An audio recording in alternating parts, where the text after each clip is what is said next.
ঐকমত্য কমিশন আলোচনা চলাকালীন সময় পিআরের দাবিতে আন্দোলন স্ববিরোধী বলে মন্তব্য করেছেন বিএনপি স্থায়ী কমিটির সদস্য আমির খসরু মাহমুদ চৌধুরী।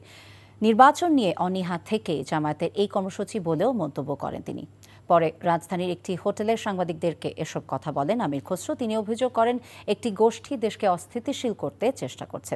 জনগণের ম্যান্ডেট না নিয়ে নিজেদের স্বার্থে এভাবে আন্দোলন করলে শহীদদের আত্মত্যাগের প্রতি অসম্মান দেখানো হবে বলেও জানান তিনি।